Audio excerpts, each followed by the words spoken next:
اعوذ باللہ من الشیطان الرجیم بسم اللہ الرحمن الرحیم وَأَتِمُّ الْحَجَّ وَالْعُمْرَةَ لِلَّهِ۔ اللہ کا حکم ہے کہ حج اور عمرہ کو اللہ کے لیے پورا کرو۔ اللہ پاک نے جن کو اتنی صلاحیت دی ہے کہ جو مکہ مکرمہ جا سکے، وہاں رہنے کا خرچہ، جانے کا خرچہ، آنے کا خرچہ، اور جس کو چھوڑ کر یہاں جا رہا ہے اتنا خرچہ ہے، تو اس کے اوپر حج فرض ہے، اور اس فریضے میں جلدی کرنا چاہیے۔ اب جو ہم اپنی آنکھوں کے سامنے دیکھ رہے ہیں کتنے حالات ہیں، اللہ پاک نے صلاحیت دی ہے، دکان بھی ہو جائے گی، مکان بھی ہو جائے گا، بچوں کی شادیاں بھی ہو جائے گی، سب ہو جائے گا۔ اس کے انتظار میں حج میں دیر مت کرو، جتنا جلدی ہو سکے حج کرو، اور یہ فریضے کو پورا کرو۔ زندگی میں صرف ایک مرتبہ حج فرض ہے، ایک ہی مرتبہ یہ فرض ہے، باقی انسان جتنی حج کرنا چاہے کر سکتا ہے۔ اللہ ہم سب کو بار بار نصیب فرمائے۔ تو میرے بھائیوں، یہ وہ زمانہ ہے کہ قافلے رواں دواں ہیں، الحمدللہ۔ اللہ سب کے لیے آسان فرما دے اور سب کی حاضری کو منظور و مقبول فرمائے۔ بہت سارے لوگ مدینہ منورہ پہلے چلے گئے، بہت سارے لوگ مکہ مکرمہ چلے گئے۔ اب یہ ایسا عجیب قسم کا سفر ہے کہ انسان سب کچھ قربان کر دیتا ہے اللہ کے نام پر۔ بھئی اپنا لباس اتارو، ہاں رب راضی ہوں میں، بیت اللہ کا طواف کرنا ہے راضی ہوں، صفا مروہ کی سعی کرنا ہے راضی ہوں، حجر اسود کو بوسہ دینا ہے راضی ہوں۔ یہی کام ہے میرے بھائیوں، یہی کام ہے۔ اچھا، حج ہوتا ہے مکہ مکرمہ کے اندر، بھئی مینا ہے، عرفات ہے، مزدلفہ ہے، بیت اللہ کا طواف ہے، صفا مروہ کی سعی ہے، مقام ابراہیم کے پیچھے 2 رکعت نماز ہے، حلق قصر ہے، یہ سارے حج کے ارکان ہیں۔ اچھا، جب انسان حاجی حج کر لیتا ہے، اچھا یہ ضیوف الرحمن ہیں، یہ رحمان کے مہمان ہیں، رحمان کے مہمان ہیں۔ اسی لیے کیا کہا کہ بھئی ولا فسوق ولا جدال فی الحج، حج میں جھگڑا نہیں ہے بھئی، برداشت کرنا پڑے گا، صبر کرنا پڑے گا، کیونکہ ایک ہی وقت میں ایک ہی جگہ پر لاکھوں لوگ موجود ہوتے ہیں، اور ان کو ہونا ضروری ہے، تبھی ان کا حج ہوگا۔ بھئی تھوڑے آج جاؤ، کل پھر جائیں گے، پھر دوسرے جائیں گے، ایسا نہیں ہے۔ عرفات کے میدان میں تو سب کو حاضری دینا ضروری ہے۔ تو یہ انسان جب حج کرتا ہے، اس کے بعد چلتا ہے مدینہ منورہ۔ مدینہ کیا ہے میرے بھائیوں؟ مدینہ وہ بستی ہے جہاں میرے آپ کے اور ساری کائنات کے پیارے نبی، اللہ کے پیارے رسول وہاں آرام فرما ہے، ان کی قبر مبارک وہاں ہے، اور ہمارے نبی نے فرمایا من زار قبری وجبت لہ شفاعتی، جس نے میری قبر کی زیارت کی میری شفاعت اس کے لیے واجب ہو گئی۔ مدینہ کی کوئی حیثیت نہیں تھی پہلے، جب ہمارے نبی تشریف لے گئے نا، تو جاتے ہی ابو بکر صدیق رضی اللہ تعالیٰ عنہ اور ابو ہریرہ حضرت بلال رضی اللہ تعالیٰ عنہ کو بخار ہو گیا، صحابہ کو ڈر لگا، اور مدینہ کا بخار ایسا تھا کہ انسان کو کمزور کر دیتا تھا، توڑ دیتا تھا۔ صحابہ ڈر گئے، دونوں جہان کے سردار نے ہاتھ اٹھائے، اے اللہ یہ بخار کو جحیفہ میں بھیج دے۔ مکہ مدینہ منورہ کے بیچ میں ایک بستی جحیفہ، جہاں اس وقت یہودی آباد تھے، وہاں پر ہمارے نبی نے فرمایا اے اللہ اس بخار کو جحیفہ میں منتقل فرما دے۔ اچھا، اب ہاتھ اٹھائے ہمارے نبی نے، اے اللہ جس طرح ابراہیم علیہ نبینا علیہ الصلوۃ والتسلیم نے مکہ مکرمہ کے لیے دعا کی تھی کہ شہر کو امن والا بنا دے، پاکیزہ بنا دے، یہاں رہنے والوں کو روزی دے دے، یہ ساری، اے اللہ یہ دعا میں مدینہ کے لیے مانگتا ہوں۔ آج دیکھو میرے بھائیوں، مکہ مکرمہ بھی بڑی زبردست جگہ ہو گئی، مدینہ منورہ بھی بڑی زبردست جگہ ہو گئی۔ میں جب یہ مسائل دیکھ رہا تھا، دارالعلوم دیوبند کا ایک فتویٰ دیکھا کسی نے پوچھا کہ خاک شفا کے بارے میں تمہارا کیا خیال ہے؟ بطحا ایک جگہ ہے،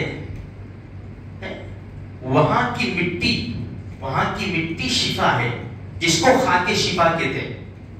اچھا، اور حدیث میں اس کا تذکرہ ہے.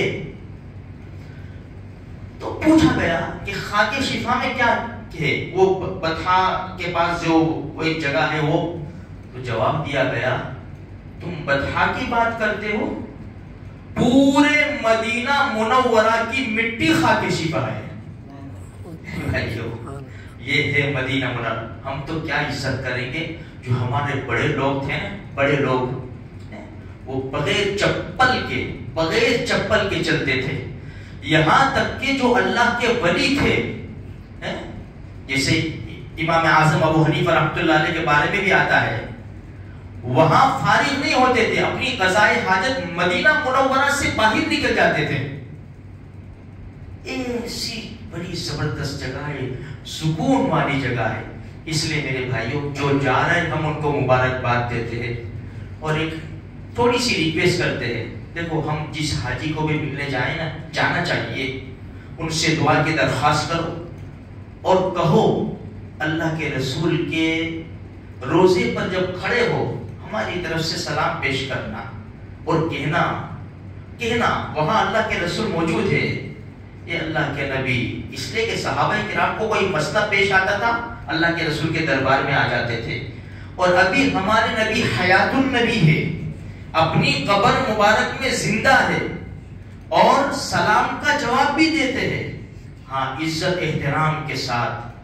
میرے بھائیوں، یہ وہ دربار ہے نا جہاں نگاہیں اونچی نہیں کی جاتی. یہ وہ دربار ہے جہاں ادب احترام کے ساتھ جایا جاتا ہے، جہاں کسی قسم کی کوئی بے ادبی نہ ہو، اس کا خیال رکھنا چاہیے. یہ وہ دربار ہے. دیکھو، میں ایک بات بتاؤں، صحابہ کرام بے شمار، لیکن بہت سارے صحابہ کرام نے اللہ کے رسول کا حلیہ بیان نہیں کیا. چند صحابہ ہیں جنہوں نے اللہ کے رسول کا حلیہ بیان کیا کہ ہمارے نبی کی آنکھ ایسی تھی، آنکھ مبارک ایسی تھی، پیشانی. کیوں؟ اس لیے کہ جب بیٹھتے تھے نا صحابہ کرام، بہت ادب احترام کے ساتھ، نیچی نگاہوں کے ساتھ بیٹھتے تھے. اللہ کے رسول کے چہرے کے اوپر ایسا رعب تھا، بہت کم نظر ڈالتے تھے.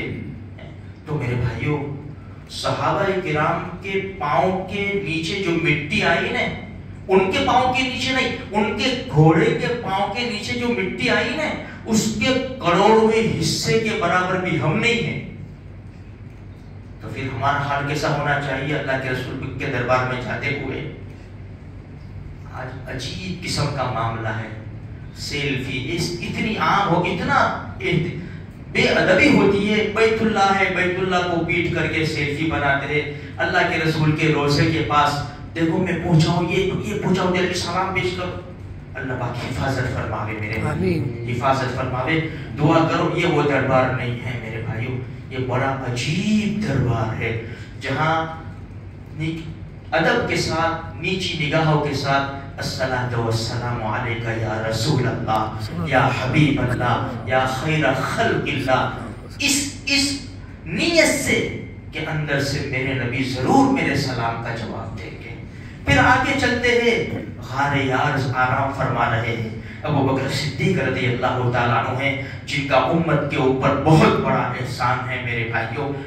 ان کو سلام پیش کریں، الصلاۃ والسلام علیکہ یا ابا بکر صدیق رضی اللہ تعالیٰ عنہ. پھر آگے چلے، عمر بن خطاب آرام فرمائے. یہ وہ ہستی ہے کہ جن کی وجہ سے بیت اللہ میں نماز شروع ہوئی ہے.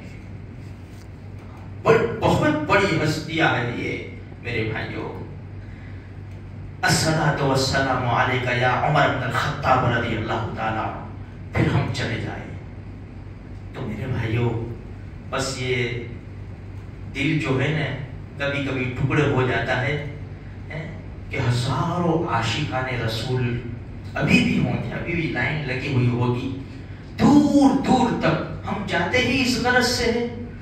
اچھا، ایک بات اور بتاؤں، جب جنت کی کیانی میں پہنچے نا، روضۃ من ریاض الجنہ، اللہ ہم کو بار بار نصیب فرما دے. ہم دعا کرتے رہے، اس کے بیچ میں بول دیتا ہوں تاکہ قبولیت کی گھڑیاں ہو. اللہ پیسوں کا محتاج نہیں ہے. جب وہاں اللہ پہنچائے نا، ایک دعا یہ کرنی ہے، اے اللہ تو نے تو کہا ہے کہ جو انسان جنت میں پہنچ جاتا ہے پھر اس کو جہنم میں نہیں ڈالوں گا میں. اللہ یہ تو جنت میں پہنچ گیا، میں تو نے پہنچایا، اپنے فضل سے پہنچایا. بس میرے رب اب جہنم سے مجھے چھٹکارا نصیب فرما دے.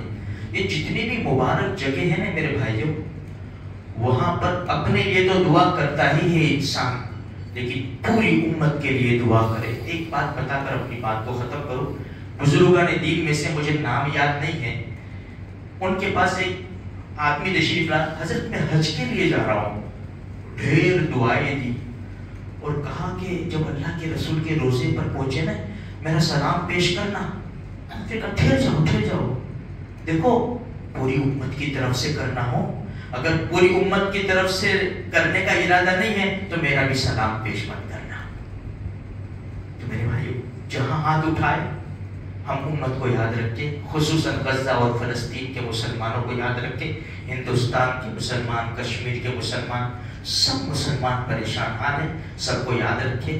میرے بھائی کچھ وقت زیادہ ہو گیا ہے، معاف کریں، لیکن یہ جو باتیں ہیں نا، یہ ایسی جگہ ہے، ایسی چیزیں ہیں نا کہ اس سے دل نہیں بھرتا، اس لیے بات کبھی کبھی لمبی ہو جایا کرتی ہے.